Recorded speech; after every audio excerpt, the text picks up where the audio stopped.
Hello, genealogists. It's Craig with Just Genealogy, and another day about books and about an author. So the author I'm talking about today is Jerry Lynn Eby, and a book that she wrote with her husband called The Great Rock of Aquia. And it is all about the Freestone industry of Stafford County, Virginia, and beyond. Now, the topic, if you were into stonemasons, would probably make this pretty important. But the truth of the matter is, this is the place where all the stone came from to build the buildings in Washington, D.C., and where the slave labor came from to quarry the stone, and then the slave masons and all that kind of stuff to create our nation's capital. And it all came from down south in Virginia in the area of Aquia, which is in Stafford County. Now, Stafford County is not a county that has a lot of records. So every record that we can find that relates to Stafford County is a good thing. I have known her and her husband for a number of years. She has other books, which I'll talk about, that deal with Stafford County. But this book has come out. It's available in hardback and paperback, and I just love it. And it's probably part and parcel to her life's work. One of my most interesting conversations with her was about the part of the records that she used that she touched in order to create this book. And she was talking about the records that she found in the National Archives. And I said to her, "Oh, you mean in the Fred Manning collection? The stonemason records?" And she said, in so many words, "How did you know about them?" And you, if you know me, know that if I see anything strange, I'm going to touch it so that I will have it in my head. So I knew about the records that she would write about in this book. I love this book. I'm not really interested in stonemasons, but it's a great book. And it's got several illustrations throughout it. It's just, if you're into stonemasons, if you're into Stafford County, if you're into Tidewater, Virginia, this is the kind of book that you'll want to have on your shelf. Now, she also, one of the first books that she ever did with me was Laying the Hoe. And it's one of my favorite titles.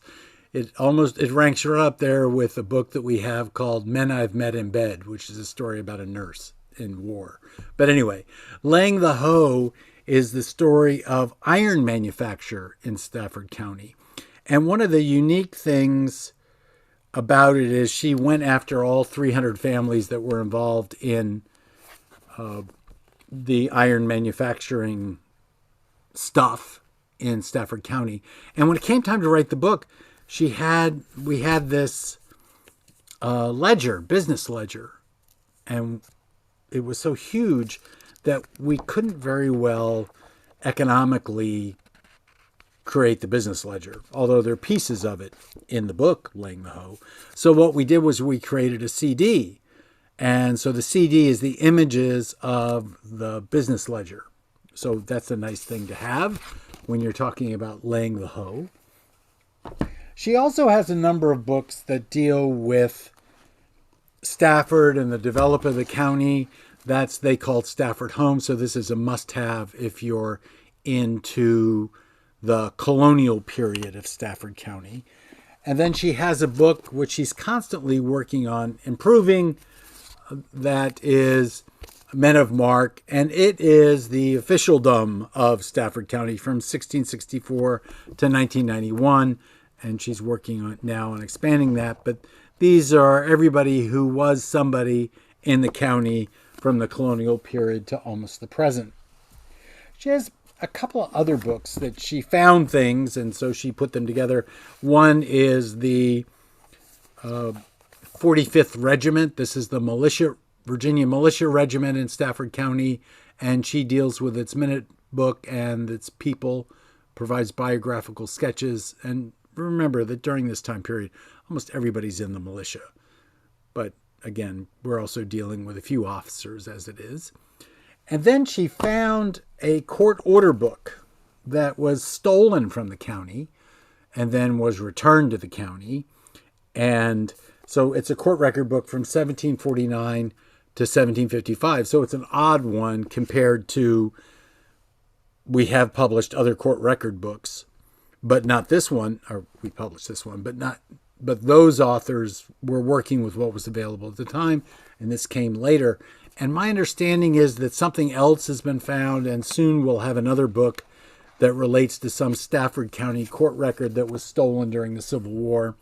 Paper was in great demand, so people were always stealing court records during the Civil War just to have paper. So, and as soon as that's available, I will let you know. So she has a couple of books, which I find very interesting. One is Land of Hogs and Wildcats, People and Places of Lower Stafford County, Virginia, where she basically just deals with all the people that are there in this time frame by name. What, we're talking early on. We're not talking, yesterday. And she then provides narratives about these families in specific places in the county. And then, because Lower Stafford would feel left out, then she did one on Upper Stafford County, Land of Herrings and Persimmons, which is basically the same thing. Now, I don't remember which one was before the other one, but basically we're talking about locations within the county, Upper or Lower Stafford, and who's in them in the colonial period. This has been Craig with Just Genealogy, and I know you're waiting for a discount code. So the discount code is EBY in capital letters 20, EBY20. I'm writing that down right now so that I won't forget. EBY20, and that will get you a 20% discount on any of these books should you decide to get them, and that discount will be around for a while.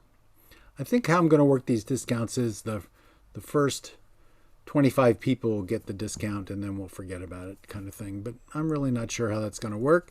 I would love to hear comments.